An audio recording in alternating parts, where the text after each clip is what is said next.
Hi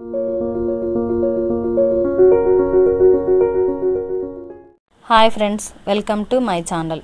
ఈరోజు కొత్తిమీర rice ఎలా తయారు చేయాలో చూద్దాము. కావలసిన పదార్థాలు: ఒక కట్ట కొత్తిమీర తీసుకొని కాడలు లేకుండా ఆకులు మాత్రమే ఒలిచి క్లీన్ చేసి పెట్టుకోవాలి. ఒక కట్ట కొత్తిమీరకి 1 గ్లాస్ రైస్ సరిపోతుంది.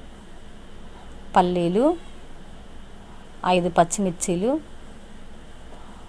1 టీ స్పూన్ శనగపప్పు, 1 టీ స్పూన్ మినపప్పు, జీలకర్ర 1 టీ స్పూన్, కొత్తిమీర, ఉప్పు, నూనె.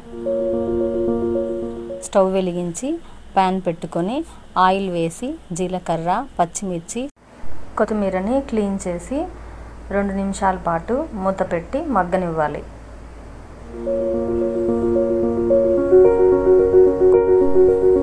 మూత తీసి పచ్చిమిర్చి, కొత్తిమీర, జీలకర్ర మిక్సీలోకి వేసి పేస్ట్ లాగా చేసుకోవాలి. ఉప్పు వేసి గ్రైండ్ చేసుకోవాలి.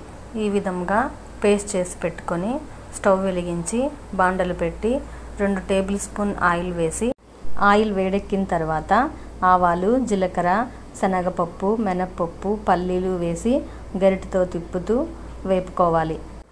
పల్లీలు దోరగా వేగాక కరివేపాకు వేసి ముందుగా పేస్ట్ చేసి పెట్టుకున్న పచ్చిమిర్చి, కొత్తిమీర, జీలకర్ర పేస్ట్ను వేసి గరిటెతో తిప్పుతూ 1 నిమిషం పాటు వేపుకోవాలి.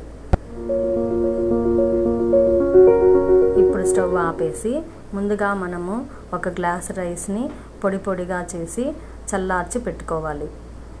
చల్లారిన రైస్లోకి కొత్తిమీర పేస్ట్ని వేసి గరిటెతో సమంగా తిప్పుకోవాలి. ఈ విధంగా అంతా మిక్స్ చేసి పెట్టుకొని సర్వింగ్ ప్లేట్లోకి తీసుకోవాలి. అంతే, కొత్తిమీర రైస్ రెడీ అయిపోయింది. ఈ రెసిపీ మీకు నచ్చినట్లయితే లైక్ చేయండి, షేర్ చేయండి, సబ్స్క్రైబ్ చేయండి.